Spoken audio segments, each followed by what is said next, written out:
Today's date is March 2nd, 2024. We're here at the VFW in Evansville, Indiana. VFW 1114, the biggest in the world. Biggest membership in the world. Now we're lucky to have, today's an honor flight day, and we've had probably 100 veterans here that are going to go on a trip soon to Washington, D.C. One of these people is Richard Mangel, who's right here. And you see the Vietnam map next to him. He is a Vietnam veteran, and we're going to talk about what he did in Vietnam. Dickie, tell me your birth date and where you were born. I was born in Louisville, Kentucky. My birth date is December 11th, 1944. All right, and then did you, after you were born, where did you go to school, grade school, high school? I moved to Holland, Indiana, and I went, initially in Louisville, I went to kindergarten. Then I moved to Holland, Indiana. I stayed there the rest of my life, and I went to Holland High School. And I started when I was 5 years of age, and I went through high school, and so I went to college after high school, and from college I didn't finish it. I had 4 years in. I lost 1 quarter I didn't go to, and guess what happens? You get drafted. Where did you go to college? I went to Evansville. At that particular time it was called Evansville College. What year to what year? From 1963 to 1966. And what were you majoring in?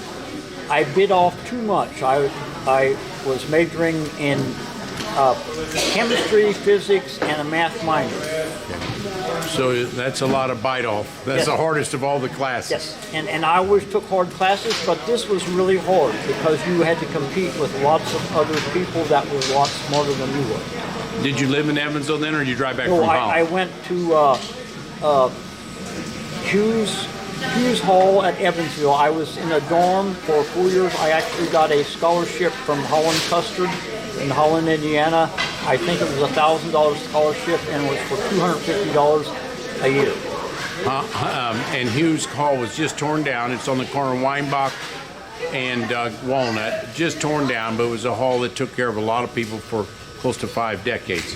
And Holland, Indiana is known for its dairy, and it had Holland Dairy that was there for a long period of time. A lot of cows there, and a lot of milk industry. And while I was in Holland, the reason I got the scholarship, then I actually worked in the lab at Holland Dairy during the summer months that I came back, and so this was good. And but I eventually got drafted, and I went to Fort Knox, was where I was inducted in 1966, and so then I was inducted there. I went to Fort Campbell. I took basic there. They told me that I was going to be an air conditioner storage specialist. It was 1966, and it was hot, and it was July, and it seems that all the Quonset huts that were there had officers in it, and they needed air conditioners. So this big truck backed up, and so they were going to make a man out of me, and I carried air conditioners, and I was pooped. And there was more air conditioners than I could shake a stick at. And so anyhow, I was tired. And so then I went to Fort Campbell, Kentucky, and we rode in a bus, and we kept going around and around, getting smaller and smaller, sort of like an eagle goes, and you know, he gets on his prey. Anyhow, this bus that I was on wound up in front of a bunch of junky old barracks that hadn't been lived in since World War II, and this was 1963. And so this guy that was in charge of us, yahoos, he says, "This is your new home." I thought, oh, and we went in there. There was an inch of dust on the floors, and so it was to be spit shined, and so the whole bunch of us, we cleaned the place up. One guy smoked a cigarette, The drill instructor said this is not allowed, so he sent him outside. He dug a 6-foot hole in the outside in the barracks, and he put the cigarette butt in the bottom and filled it back up. And in the meantime, we were all cleaning the barracks and shining the floors with the sanders that are it looked like a sander, but you get on, you actually ride that thing like a donkey or something. But anyhow, these were these were old barracks. So we accomplished our task, and so this guy that had dug this 6-foot hole and put that cigarette butt in there, he came in, and with his muddy boots, he tracked into his bunk. The drill instructor, the DI, saw this. He was not happy. He sent this guy out to that particular place where he dug the hole, and he had him to dig this hole up and find that particular cigarette butt. Okay, so I sort of snickered a little bit. Well, the next morning I went to formation, and my mom had sent me lifesavers through the mail, and I was sucking on a lifesaver, and this drill instructor, that's about my size, but muscles, anyhow, I was a runt. He came over there, he said, "Can I have one of those?" And I gave him one, and he says, "I want to see you after the formation." We got back to the barracks, and he says, "You got another one of those?" And I gave it to him. He gave it back to me. He says, "That on the ground?" Well, I did what he said. He says, "Now roll it around the barracks in the grass." And I looked around, and I didn't see no grass. All I saw was mud. And so I put the lint down there. It's a lifesaver with a hole in it. And he says, "Now get down there on all fours like we did the push-ups." So I did that. And he says, "Now roll that around the barracks with your nose." So anymore, I don't snicker at anybody. So this was my punishment. First, so days went by, and Turn your body this way. Yeah. days went by, and so I failed to do my PT test because I was a little runt, and I was the horizontal bars, I couldn't reach those. So my class of the barracks was 1114. Anyhow, I didn't graduate with my people that I went there with. So they sent me in, this was Fort Campbell, and they sent me to the airborne for a week. And they were going to make a man out of me in 1 week. Well, there were these things that went to heaven, and you had to climb way up there. I thought I would die. And so then I had to run 5 miles before I ate breakfast. And then I got to sleep in my bunk, and I was just happy. But a week went by, and I still didn't pass my horizontal bars. But I did ace the low crawl, and so they sent me to Fort Sam Houston, Texas. I didn't graduate with my graduating class, and I didn't get the good conduct medal. They always get a good conduct, so I haven't got the good conduct medal yet. Okay, so then I went to Fort Sam Houston, Texas, and along the way they decided they were going to make an LPC out of me because I was smart enough to do that. A leader, it's called Leadership Preparatory School. And so I got my own little band in front, a little hooch in the barracks, and all the other people were out there, so I had to take care of these. Great big 181-pound, you know, these were big people, and I was a little runt. So what happened is I had to take all these people to different classes, and I didn't have time to study. But this took all of my energy just taking all these people to these classes. So this was quite a deal. So I went through that. I loved the food out there at Fort Sam Houston, and so I figured I was going to be a bedpan washer because I was a corpsman. I was a 91 A10, and I didn't see any future. So I went back to the house at my home at Holland, Indiana, and this was for a break between AIT and whatever came next. This is advanced individual training. So I came back with Ed Helpster. He was a my mom said he was a big guy, and I looked at big and NCO, that was an E7. And of course he was just an E6, but he came by, he weighed a couple hundred, maybe 100, 220 pounds, all muscles, biggest guy I'd ever seen in my life. And so he was going to pick me up in his Corvette. Well, I told the cadre this at my place in Fort Sam Houston, Texas, and they poo-pooed me, and this big guy came in with his Hawaiian Party Marty shirt on in his Corvette, and he says with a big voice, "I want that Mongol boy." And you should have saw those cadre jump out their butt. There was captains and lieutenants, and they were just running around because they didn't believe me. And all once this big guy, he was just an E6, but he turned out to be an E7, so he was actually one of the biggest NCOs there was, and he was huge. His relation lived next to me, so I knew this guy could get what he wanted done. Anyhow, I go back, and I come back from my little jaunt at home. I come back from my individual, the training, and I come back to the barracks at Fort Sam Houston, Texas, and I look on the bulletin board, Richard L.W. Mangel, straight to Vietnam. Okay, a bunch of people got killed over there. They went over by the boat. In 66, they came into, it's around Tuiwa or somewhere in there. I don't know. All I know is that I was a replacement for these people.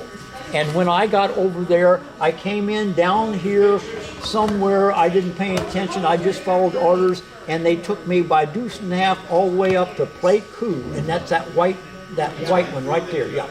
And so I was put into the 4th Infantry Division Replacement Center. We were supposed to learn what we were supposed to do. We had courses on compass, many different courses so that we could stay alive. And so we were supposed to get a lot of training. Well, they cut the training short because in February the 16th of 1967, they had a big human wave that came down on these people. Well, due to the fact that medics got killed and they need to be replaced, I was one of the replacements. So on the 15th of February 1967, I was in Vietnam, and I was learning my ropes back in the replacement camp. These people were getting killed. So then I went, all these big people were picked. They were actually on headquarters, but we were all in headquarters company. We were sent to headquarters company. It was the 1st and 22nd, 2nd Brigade, 4th Infantry Division, and so I was a headquarters company medic. And so there were about 5 of us, and anyhow, I know these people are the dates. I know all this crap. But anyhow, what happened is they were picking all these big guys, and I thought, well, here I am. I'm a little runt. Nobody wants me. So Charlie Company picked me, and so we left the training center, and we went out to where we're going to be, picked up by people or whatever. They picked us up. Anyhow, Charlie Company came in and got me, and while everybody else was gone, I was the last one. So my friends, Higgins, Holloway, Lanuski, all these people, I know everything about them, but anyhow, we all went out to a guy by the name of Captain Howard P. Shealy, and he was a battalion commander.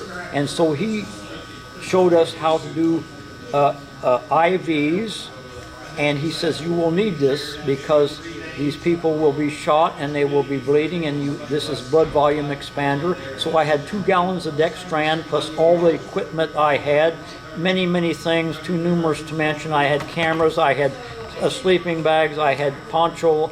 I looked like a little walking turtle. I weighed 100 pounds. I assume I probably had 200 pounds on my back. I had an M16. I had entrenching tools.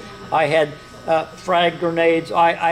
Everything in the book. I had pans that you eat out of. Some of this stuff I got rid of because it was way too much for me. But anyhow, I had water. We went out on 38-day search and destroys. Before this happened, though, we all went these different companies, these medics. And I went to Charlie Company. My friends went to Alpha Company. The ones that went to Alpha Company, I was in the fire support base known as 3 Tango. Colonel Brame was out there. Colonel Michael M. Brame. He got shot by a private cleaning his weapon. Anyhow, it knocked him and another major out. The bullet glanced off of a metal chair and into the major. So this is quite a situation. Colonel Brame, he went back and he was probably a hero, but this is what happens. But then Lieutenant Colonel Michael Roselli came out, and he took his place.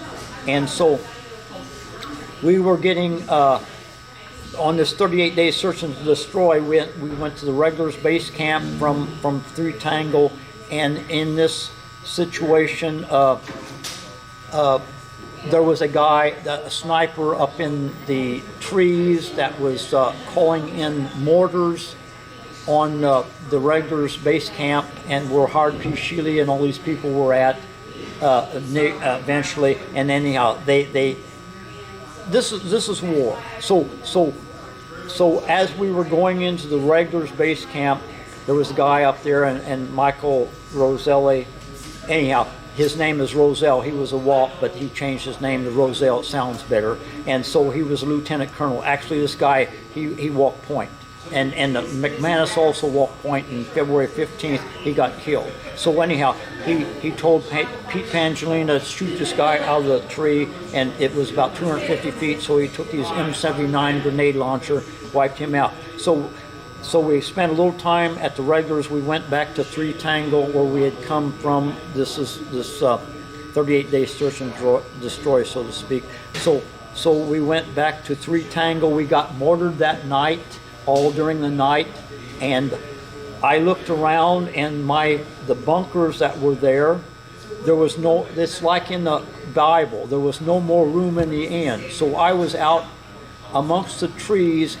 Mortar fragments were flying all over the creation. The reason I wasn't in a bunker is because they were working on a guy by the name of White, and he had just saved some people, and he had a bullet in the foot, and this is another story. But anyhow, I was behind trees. The things were flying, so I made it through that. And in the morning, it was on March the 4th, and so.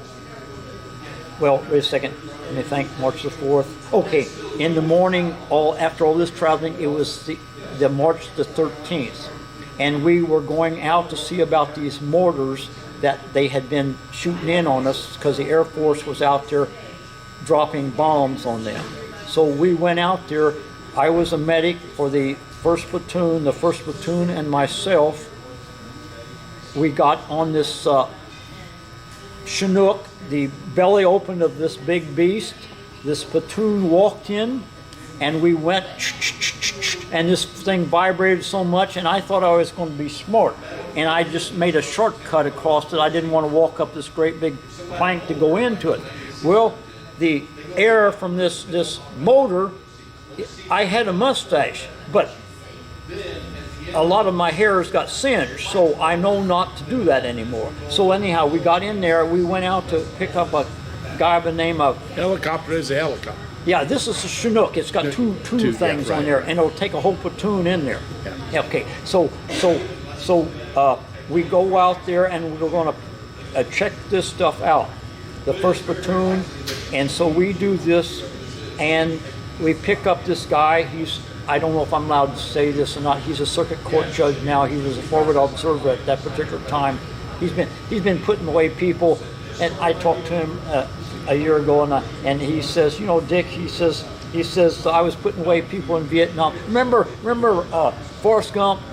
Okay. Remember Rambo? Okay. Well, Forrest Gump. That picture was Sammy Davis. He was in that, and that was they just put Forrest Gump's picture on there. Well, as far as I'm concerned, this is the real Rambo. This guy would lay down and people would walk by him and he'd bring them in and interrogate him. So anyhow, I met him. He was a real smart cookie. Now he's a circuit court judge. I won't tell his name, but anyhow, he earned a Bronze Star and all this stuff. And we were in a firefight, and this was on. Well, actually, I'll get back to my story. We were going to go back, and we got a call on the horn, and it says A Company is under attack. This was about 9:05, 9:30. That's not 0900, whatever. But anyhow, so the 2nd Platoon, 3rd Platoon, and Weapons Platoon careened with us, and the Chinook left, and we all gathered together and went out for the rescue. So in the meantime, going out there, E6 Sergeant got hit. We run into, I call it an ambush or a bunch of snipers, and so he got wounded in the left thigh. So I was behind a 4-inch tree. Bullets were flying. The head medic, my boss, was patching up Sergeant Avellino, this E6 Sergeant, and the first thing I thought about, I got down behind this 4-inch tree, and I thought my 2 gallons of Dextran blood volume expander is going to be busted, and it's going to come down on me. There's going to be glass. And the second thought, I thought I might get killed, and I was closer to the ground than the bugs were. And so then after the shooting was over, then we had to take this guy 1,000 meters down the way to a medevac, and then he was medevaced out, and so we continued on our way to help Alpha Company. I looked out over my shoulder, one of my shoulders, I don't remember when, or which shoulder, and I saw our support camp that I had just left, 3 Tango, and the regulars, they were being mortared.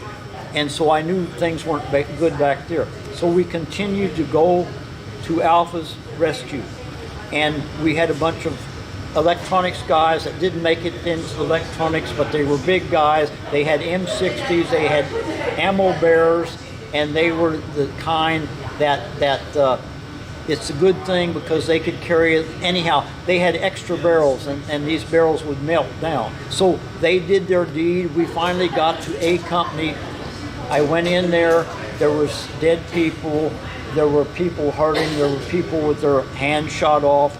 Go in there, tie their artery off, stick their hand in their pocket, write them a field medical card, give them a shot of morphine in the thigh, and then I was told by my boss, he was at Spec 5 at that time, I was just a private, and he says, I want you to make sure all these people have a field medical card on them, because when they leave and they get to their next station where they're at, and the people look at them, and if they got morphine in them, they're liable to just put their hand behind them and come back out here and want to go fighting again, because this is what morphine does to you.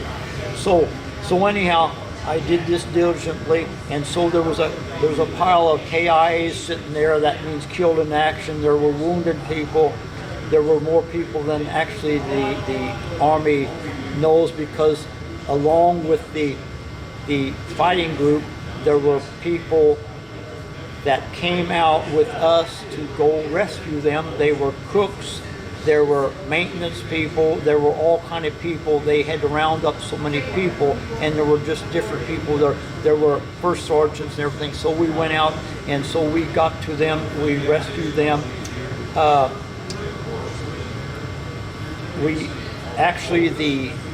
wounded in action, my battalion surgeon was up in a Chinook helicopter above us. There was Willie Peter all around, which would make everything visible. That's white phosphorus, and they would bring the wounded in action up into this helicopter, this Chinook helicopter. It got its name Chinook from it's a big wind out in the west, so to speak. That's where Chinook, the name, came from. So anyhow, these people, the battalion surgeon would have to make a decision. He would put the people that he thought would live in one end, the other ones on the other side or on the other end that would die. The guy on the bottom, his name was Christopher Heinrich Kirker. He had his brains hanging out. My buddy stuffed his brains in. He lived to be 96 years of age. He just recently had kids, grandkids, and so he died. And his wife, she's probably alive. I don't know if she's alive yet, but anyhow, his kids are alive. But he survived this, and he was the one that wasn't going to survive. So anyhow, I was down to bottom. So after the Chinooks left, we had to we were going to carry the people out on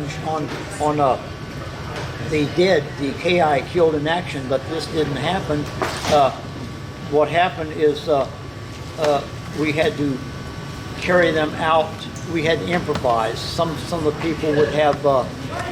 Where's your car at? Well, we ran out of stretchers. So anyhow, we got him up the hill to the next place where the Chinook was at. So they carried them out. So then we left on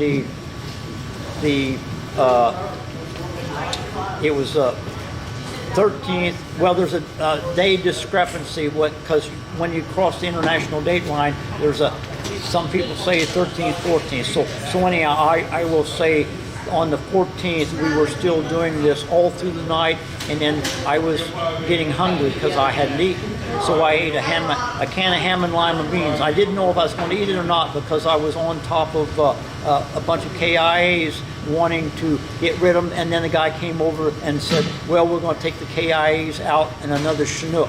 So we had to carry those people. So I carried my friend that I had just left a couple days ago, that we were medics, and his name is well, anyhow, it doesn't matter, but he earned a Bronze Star. He got killed. He was a PFC at this particular time, and well, his name, he's dead. Let's see.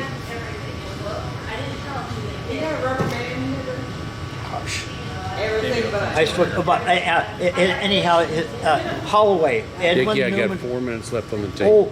This is okay. That's all I got. Okay, so anyhow, I'll make this short. We went on a 38-day search and destroy. We went in a whole bunch of different battles. We went into the Idrang Valley. We went into across the Cambodian border. They on this 38 days and search and destroy, they followed us, and so they followed. They were going to do the same thing to us that they did the 1st and the 8th during the 20 days in May. And this is Bill Richards, the same thing that happened to Sammy Davis. So what happened is, due to the fact that I was put on guard duty, I was a medic, and they weren't supposed to put me on guard duty because if I got shot, all the big shots wouldn't have nobody to patch them up. And so they gave me a 3-day R&R to Vong Tau.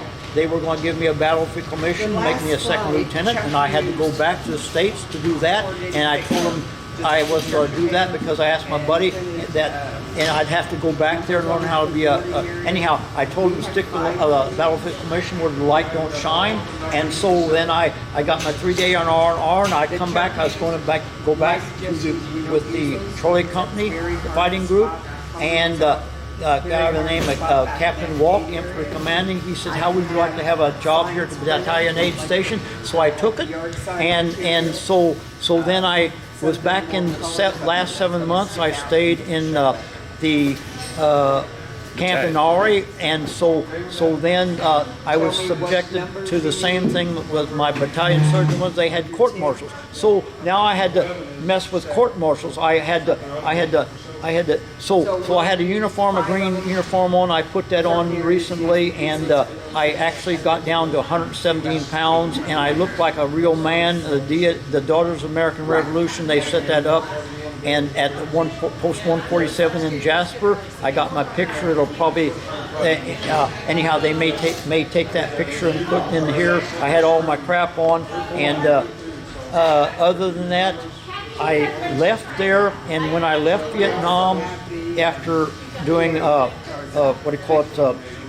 helping aid for the hamlets and stuff, when I was back for the last 7 months and court-martial stuff, and I was in charge of Battalion Aid Station. So when I left, it was the 10th of February 1968. That's when I de-roasted back to the United States. Then what'd you do in the United States? I only got 30 seconds. Okay, What'd and you do? so this is where I went No, to. I can't see it.